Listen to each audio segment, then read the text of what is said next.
इस एपिसोड की शुरुआत में हमें दिखाया जाता है कि YQCB से बुरी तरीके से फर्स्ट राउंड में हारने के बाद सारी टीम काफ़ी डिप्रेस्ड होती है और ऊपर से चैंग ये कह देता है कि उन्हें जल्द से जल्द ये मैच खत्म करना होगा। ये सुनकर सब एकदम साइलेंट मोड पे चले जाते हैं, पर कैट को काफ़ी ज़्यादा गुस्सा आ जाता है और वो फ्रस्ट्रेटेड होकर सबसे कहता है कि क्या अब तक सब लोग चुप ही रहेंगे। एक्चुअली में यहाँ पे होता ये है कि चैंग फर्स्ट राउंड में एंड टाइम पे स्ट्रेटेजी चेंज कर देता है, जिसकी वजह से फर्स्ट राउंड में उन्हें हारना पड़ा और इसी वजह से कैट का गुस्सा भी जायज़ था और फिर वो नाराज होकर वहां से चला जाता है। और वहीं दूसरी ओर याओ नोटिस करती है कि चैंग अपना हाथ पकड़ के बैठा है और उसके हाथ में थोड़ी प्रॉब्लम हो रही है। फिर फाइनली सेकेंड राउंड भी स्टार्ट होता है, जहां पर YQCB के प्लेयर्स काफ़ी कॉन्फिडेंट होते हैं। वहीं दूसरी ओर चैंग इस बार भी काफ़ी अजीब सी स्ट्रेटेजी को अपना रहा होता है, जिसे सब लोग काफ़ी अच्छे से खेल नहीं पाते हैं और जब उनके शिकगामीज़ को काफ़ी ज़्यादा डैमेज हो जाता है तो वो रिट्रीट होने के लिए कहते हैं, पर चैंग उनकी बात बिल्कुल भी नहीं सुनता है और ये कहता है कि वो अभी भी ये मैच जीत सकता है। और फिर हमें गेम का सीन दिखाया जाता है, जहां पर चैंग याओ के साथ मिलकर अपोजिट टीम पर हमला करता है और कुछ लोगों को मार भी देता है। इस टाइम पे यहाँ पे थोड़ा सा रिलीफ तो मिलता है, पर एंड टाइम पे वहाँ पे हीरो पैंथ की एंट्री होती है और वहाँ पे पहुँचते ही वो गेम में तबाही मचाना शुरू कर देता है। सो ये हीरो पैंथ का शिकगामी होता है और वो टारगेट करके चैंग पर हमला करता है, पर तभी याओ उसे बचाने के लिए बीच में आ जाती है और खुद घायल होकर मर जाती है। इसके बाद भी हीरो पैंथ एक के बाद एक हमले करते जाता है और चैंग उनसे लड़ने की बहुत कोशिश करता है, पर वो गिनती में भी ज़्यादा होते हैं और चैंग बेचारा अकेला होता है, तो एट लास्ट वो हार ही जाता है। खैर चैंग यहाँ पे अपनी पूरी जान झोंक देता है इस गेम को जीतने के लिए, पर ये कौन देखता है, सबको तो हार जीत से ही मतलब है। एंड एट लास्ट YQCB जीत ही जाती है, पर फिर भी सेलिब्रेट करने की जगह हीरो पैंथ को चैंग की चिंता हो रही होती है।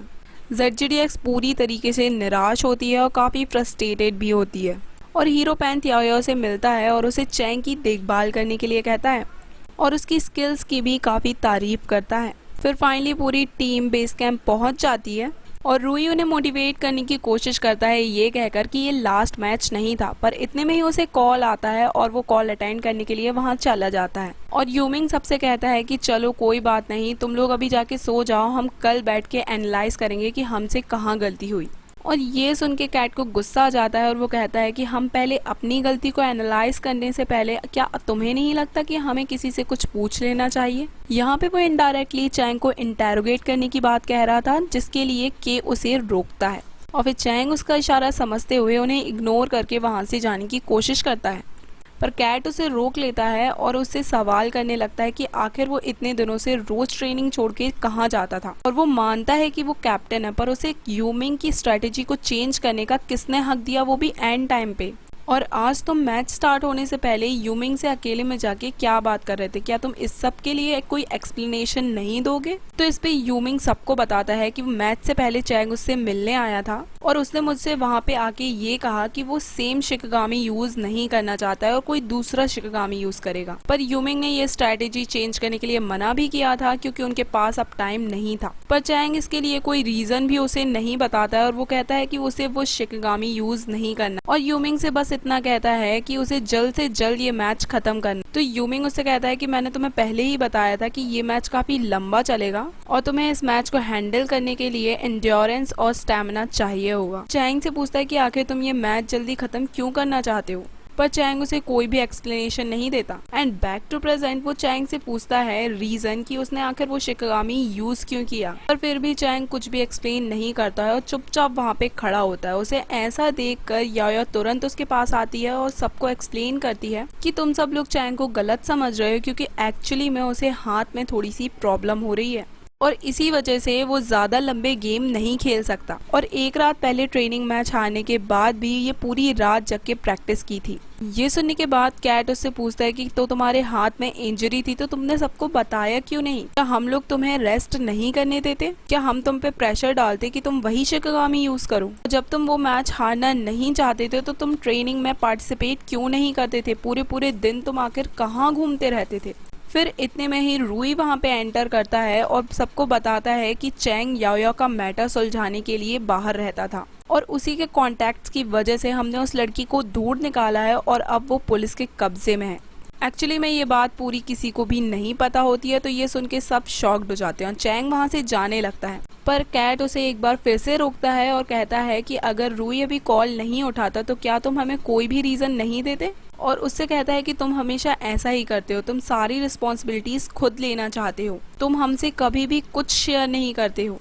और ऐसा ही चलता रहा तो हमारी टीम ज़्यादा दिन तक नहीं टिक पाएगी। और यहाँ पे वो इस बात से ज़्यादा हर्ट हो जाता है कि उसने याया का मैटर भी अकेले हैंडल किया और किसी को भी कुछ नहीं बताया। तो ये कहता है कि तुम अपने टीममेट्स को कोई इम्पोर्टेंस नहीं देते हो, और याया तो तुम्हारी गर्लफ्रेंड है, पर हम लोग तुम्हारे कोई नहीं लगते क्या। ये कहते हुए वो काफ़ी इमोशनल हो जाता है और रोने लगता है, और चैंग से कहता है कि अगर तुम्हें हम पे विश्वास नहीं है तो हमें भी तुम पे विश्वास नहीं है, और हमें ऐसे कैप्टन की कोई भी ज़रूरत नहीं है। और ये कहने के बाद वो गुस्से में सब कुछ छोड़कर वहाँ से जाने लगता है, और उसे रोकने के लिए बाकी मेंबर्स उसके पीछे भागते हैं, पर फिर भी चैंग यहाँ पे एक शब्द भी नहीं बोलता। वहीं दूसरी ओर सभी मेंबर्स कैट को रोकने की कोशिश कर रहे होते हैं, तो कैट गुस्से में सबसे कहता है कि मेरे पास ज़्यादा टाइम नहीं है खुद को प्रूव करने का, मुझे ये चैंपियनशिप जीतना ही है कैसे भी करके, वरना ये लास्ट साल होगा कि जो मैं ये गेम खेल रहा हूँ। जब टीम का कैप्टन ही ऐसे रिएक्ट करेगा तो हम कैसे जीत सकते हैं, और इस साल के बाद अगर मैं कुछ नहीं कर पाता हूँ तो मेरे मॉम डैड मुझे यहाँ से आके ले जाएंगे। वहीं दूसरी तरफ रूई भी यूमिंग से कहता है कि मुझे लगता है कि मेरा ही डिसीजन गलत था याया को टीम में लाने का, क्योंकि उसका इन्फ्लुएंस सभी पे पड़ रहा है। तो यूमिंग उससे कहता है कि तुमने शायद नोटिस नहीं किया, तुम्हारा डिसीजन बिल्कुल परफेक्ट था, क्योंकि उसकी वजह से हमारी टीम और ग्रो करी है और उनका माइंडसेट और थिंकिंग भी काफ़ी चेंज हुई है। वहीं यहाँ याओ अब बैंडेज वगैरह लेकर चैंग के पास पहुंचती है, पर दरवाज़ा अंदर से लॉक होता है और चैंग उससे कहता है कि वो कुछ देर अकेला रहना चाहता है तो वो यहाँ से चली जाए। याओ वहीं पे बैठ जाती है और उससे कहती है कि तुम्हें कंपनी की ज़रूरत हो तो दरवाज़ा खोल देना, पर चैंग काफ़ी दुखी होता है और किसी से भी बात करने के मूड में नहीं होता है। और यहाँ पे याओ बाहर से ही चैंग को समझाने की कोशिश करती है कि उसे ऐसे रिएक्ट करने की ज़रूरत नहीं है, जैसे कि बाकी सारे मेंबर्स छोटे बच्चे हैं और उन्हें प्रोटेक्ट करना उसकी ड्यूटी है, और उसे सारे मैटर्स अकेले ही हैंडल करने की ज़रूरत नहीं है।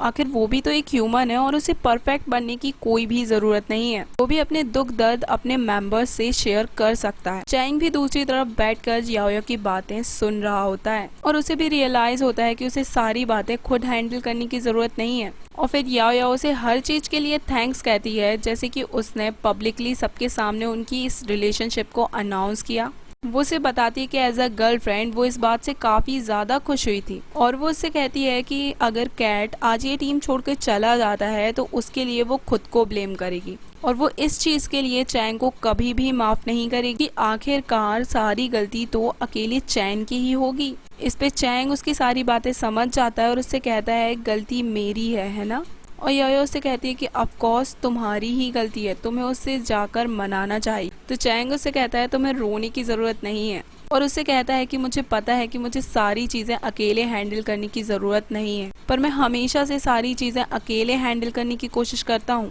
फाइनली यहाँ पे एक्सेप्ट करता है कि उसे भी अपने मेंबर्स की, अपनी टीम की ज़रूरत है, और फिर वो तुरंत डोर ओपन करता है और याओ को गले से लगा लेता है। फिर उसी रात याओ ग्रुप में मैसेज कर देती है कि सभी को 2 बजे बेस कैंप में मिलना है, और फिर नेक्स्ट डे याओ और चैंग वहाँ पे खड़े होकर वेट कर रहे होते हैं, पर कोई भी वहाँ पे टाइम पे नहीं पहुँचता है। और याओ चैंग को कंसोल करने लगती है कि इतने में ही दरवाज़ा ओपन होने की आवाज़ आती है और सारी की सारी टीम वहाँ आके खड़ी हो जाती है। सभी लोग चैंग का एक्सप्लेनेशन सुनने के लिए तैयार खड़े होते हैं, और फिर यहाँ पे चैंग अपनी आप को एक्सप्लेन करता है और मानता है कि मैच के दौरान सारी गलती उसी की थी, क्योंकि कुछ भी करने से पहले उसे टीम से सारी बातें एक बार शेयर ज़रूर करनी चाहिए थी। और वो सभी लोगों से कहता है कि तुम सभी को मेरी हेल्प करनी होगी फ्यूचर में भी, और अगर मैं कोई गलत डिसीज़न लूँ तो तुम लोग मुझे कभी भी टोक सकते हो, क्योंकि ये सिर्फ अकेली मेरी ही टीम नहीं है बल्कि हम सबकी टीम है। और इसी के साथ वो झुक कर सबसे सॉरी कहता है, और ये पूरी सीरीज में पहली बार होता है कि चैंग किसी से झुक कर सॉरी कहता है। ये देखकर सभी लोग काफी इमोशनल हो जाते हैं और चबी रो कर उससे गले लग जाता है। सभी लोग चैंग को माफ भी कर देते हैं, सिर्फ कैट को छोड़कर, और चैंग उसकी तरफ देख रहा होता है तो के उससे कहता है कि कैट तुम्हें अब ज़्यादा एक्टिंग करने की ज़रूरत नहीं है, तुम ही तो सुबह कह रहे थे ना उठ के कि चैंग मुझे ढूंढने तक नहीं आया। और ये बात सुनने के बाद कैट जोर जोर से रोने लगता है और चैंग से जाके गले लग जाता है। चैंग से कहता है कि तुम्हें रोने की कोई ज़रूरत नहीं है। तो इस पे चैंग उससे कहता है कि पर मैं तो रो ही नहीं रहा हूँ। और फिर सभी लोग साथ में बड़े खुश होते हैं। पर तभी चैंग को किसी का कॉल आता है और वो याया को पुलिस स्टेशन बुलाते हैं ताकि वो उस लड़की से मिल सके जो इसने उसे पार्सल भेजा था। फिर फाइनली चैंग, रूई और याया साथ में पुलिस स्टेशन पहुंचते हैं और चैंग उससे कहता है कि तुम्हें डरने की ज़रूरत नहीं है, मैं तुम्हारे साथ हूँ। यहाँ पे दोनों पार्टीज को एक दूसरे से मिलाया जाता है और यहाँ पे कॉम्प्रोमाइज़ करवाने की कोशिश होती है। एक्चुअली में यहाँ पे वो लड़की जिसने वो पार्सल याया को भेजा था और सुसाइड करने की कोशिश की थी, वो सिर्फ एक ड्रामा क्रिएट कर रही थी, उसे खरोच तक नहीं आई थी क्योंकि। और उस लड़की के मॉम डैड चैंग से माफ़ी मांगते हैं और ये कहते हैं कि उनकी बच्ची अभी काफ़ी छोटी है और सिर्फ 18 साल की है। पर चैंग यहाँ पे टोटली कॉम्प्रोमाइज़ करने से मना कर देता है और उनसे कहता है कि मेरी चाइल्ड भी काफ़ी छोटी है, वो सिर्फ 20 साल की है और आपके चाइल्ड ने मेरे चाइल्ड को ह्यूमिलेट करने के लिए इंटरनेट पे इतना सब कुछ किया, तो मैं कोई भी कॉम्प्रोमाइज़ करने के लिए तैयार नहीं हूँ। और फिर इसके बाद वो लोग वहाँ से आ जाते हैं और बाहर आने पर उनका लॉयर उन्हें बताता है कि ये लड़की एक बार नहीं बल्कि पहले भी कई बार ऐसी चीज़ें कर चुकी है। उसने इससे पहले भी कई थ्रेटनिंग लेटर्स दूसरे आइडल्स को भेज चुके हैं। फिर चैंग यहाँ पे याया को बताता है कि वो कम से कम 5 दिन तक जेल में रहेगी और उसे फाइन भी पे करना पड़ेगा। फिर आगे हमें दिखाया जाता है कि ऑफिशियली ये सब कुछ नेट पर अनाउंस कर दिया जाता है और सब लोग याया को एक बार फिर से सपोर्ट करने लगते हैं और इसी के साथ ये एपिसोड यहीं पे ख़त्म हो जाता है।